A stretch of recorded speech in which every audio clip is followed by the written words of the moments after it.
Hey, thank you again to everybody who partnered with me on my mission trip to Costa Rica, whether it was financially or through prayers, or if you did both.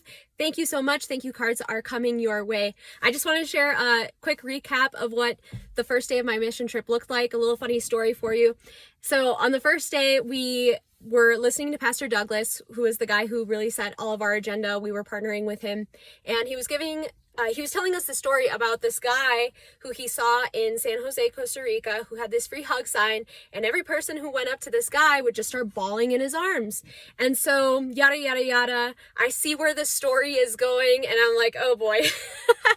You see, for me, I went to the University of Wisconsin, and there, as well as when I was in Texas, I saw this happening. I would see people with free hug signs, and I would look at them and I'd be like, man, what a bunch of hippies. Like, who's going to give them a hug?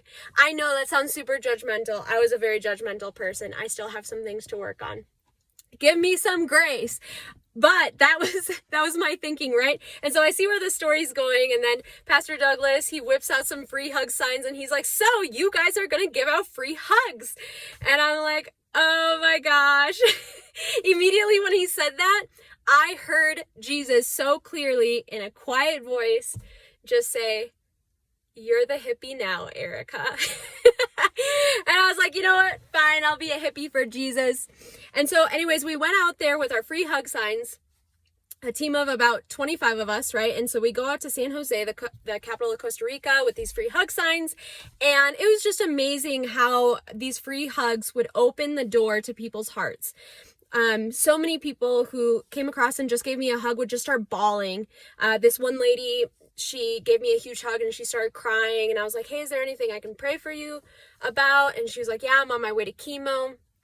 And so prayed for her. There were quite a few people, unfortunately, who we had prayed for who had cancer. And so like they were crying and they were like, I'm going through cancer right now, and yada, yada. And so we were able to minister to people. We were able to pray for people, prophesy over people, just give them encouraging words. And man, so many cool things happen. There's this one guy, he was wearing the cross as a necklace. And this just goes to show you, I've already known this, but I think sometimes we forget. When you wear a cross, like, it doesn't really mean that much. You know, everyone wears a cross on their neck. They've got the Jesus fish on their car. Like, they've got all these things. And it really doesn't mean that much. This guy gave his life to Christ on that day because of my team. He gave his life to Christ, and he was wearing the cross. And you'd think, like, he's already Christian, right? No, he gave his life to Christ on that day. And so that was super cool. Something not super cool that happened is we were at this huge plaza, and while we were at this plaza, the police had found a dead body. And so I believe it was because of like drug or alcohol addiction. The guy drank himself. He was a young guy. Anyways, super sad.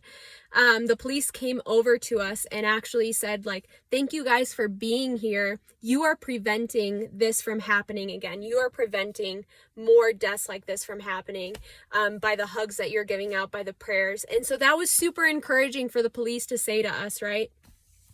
And so there were people who came to us and they were just so vulnerable, and I just so appreciated their vulnerability. And you could tell, it's interesting.